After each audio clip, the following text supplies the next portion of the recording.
ಹೃದಯಾಘಾತದಿಂದ ಹಿರಿಯ ನಿರ್ದೇಶಕ ಜೋ ಸೈಮನ್ ನಿಧನ ಹೊಂದಿದ್ದಾರೆ. ಇನ್ನು ರವೀಂದ್ರ ಕಲಾಕ್ಷೇತ್ರದಲ್ಲಿ ಅಂತಿಮ ದರ್ಶನದ ವ್ಯವಸ್ಥೆ ಕೂಡ ಮಾಡ್ತಾ ಇತ್ತು. ಅಂತಿಮ ದರ್ಶನವನ್ನ ಪಡೆದಿದ್ದಾರೆ ಸ್ಯಾಂಡಲ್ವುಡ್ನ ಗಣ್ಯರು. ನಿನ್ನೆ ಹೃದಯಾಘಾತದಿಂದ ಜೋ ಸೈಮನ್ ನಿಧನ ಹೊಂದಿದ್ರು. ಫಿಲ್ಮ್ ಚೇಂಬರ್ನಲ್ಲೇ ಸಭೆ ಮಾಡ್ತಾ ಇದ್ದಾಗ ಹೃದಯಾಘಾತವಾಗಿತ್ತು. ಸಿಂಹ ಜೋಡಿ, ಸಾಹಸ ಸಿಂಹ, ಹಾಂಗ್ಕಾಂಗ್ನಲ್ಲಿ ಅಮರ್, ಸ್ನೇಹದ ಕಡಲಲ್ಲಿ ಸೇರಿದಂತೆ ಹಲವು ಸಿನಿಮಾಗಳನ್ನು ನಿರ್ದೇಶನ ಮಾಡಿದ್ರು. 100ಕ್ಕೂ ಹೆಚ್ಚು ಸಿನಿಮಾಗಳಿಗೆ ಕೆಲಸ ಮಾಡಿದಂಥ ಜೋ ಸೈಮನ್ ನಟ, ನಿರ್ದೇಶಕ, ಡೈಲಾಗ್ ರೈಟರ್ ಆಗಿ ಕೆಲಸ ಮಾಡಿದಂಥ ಜೋ ಸೈಮನ್ ನಿನ್ನೆ ಹೃದಯಾಘಾತದಿಂದ ಸಾವನ್ನಪ್ಪಿದ್ರು. ಇವತ್ತು ರವೀಂದ್ರ ಕಲಾಕ್ಷೇತ್ರದಲ್ಲಿ ಅಂತಿಮ ದರ್ಶನದ ವ್ಯವಸ್ಥೆ ಆಗಿತ್ತು.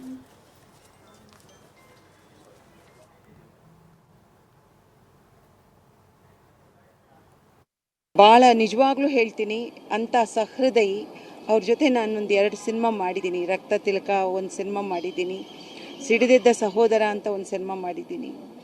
ಮತ್ತು ಜೋ ನಮಗೊಂಥರ ಹತ್ತಿರವಾದ ವ್ಯಕ್ತಿತ್ವ, ಯಾರನ್ನು ನೋಯಿಸಿದವರಲ್ಲ, ಎಲ್ಲರನ್ನೂ ಪ್ರೀತಿಸಿದಂಥ ವ್ಯಕ್ತಿ. ಭಯಗ್ರಸ್ತರು, ಅತ್ಯಂತ ಸಂಯಮದಿಂದ ವರ್ತಿಸ್ತಾ ಇದ್ರು. ಇವತ್ತಿನ ದಿನ ನಾವು ಅವರನ್ನು ಕಳ್ಕೊಂಡಿದ್ದೀವಿ. ಅವರ ಮೃತರ ಆತ್ಮಕ್ಕೆ ಶಾಂತಿ ನೀಡಲಿ ಅಂತ. ನನ್ನ ಗೆಳೆಯ ಇಲ್ಲ, ನನ್ನ ಗೆಳೆಯ ಕೆಲಸ ಮಾಡ್ತಾ ಒಂದು ಮೀಟಿಂಗ್ನಲ್ಲಿ ಅದ್ಭುತವಾದ ಮಾತುಗಳನ್ನ ಆಡ್ತಾ ನಮಗೆಲ್ಲ ಹಿತವಚನಗಳನ್ನ ಹೇಳ್ತಾ, ಯಾಕೆಂದರೆ ವಯಸ್ಸಿನಲ್ಲಿ ಹಿರಿಯ ಜೋ ಸೈಮನ್ ನಿರ್ದೇಶಕ, ಕನ್ನಡ ಚಿತ್ರರಂಗದಲ್ಲಿ ಅದ್ಭುತವಾದ ಚಿತ್ರ. ಇದು ಬರೀ ನೋವಲ್ಲ, ಒಂಥರ ಈ ದಿಗ್ಭ್ರಮೆ ಅಂತಲ್ಲ, ಆ ಥರ ಅಷ್ಟು ಆರೋಗ್ಯವಾಗಿದ್ದಂಥ ಒಬ್ಬ ಮನುಷ್ಯ ಸಡನ್ನಾಗಿ ಈ ಥರ ಆಗಿದ್ದಾರೆ.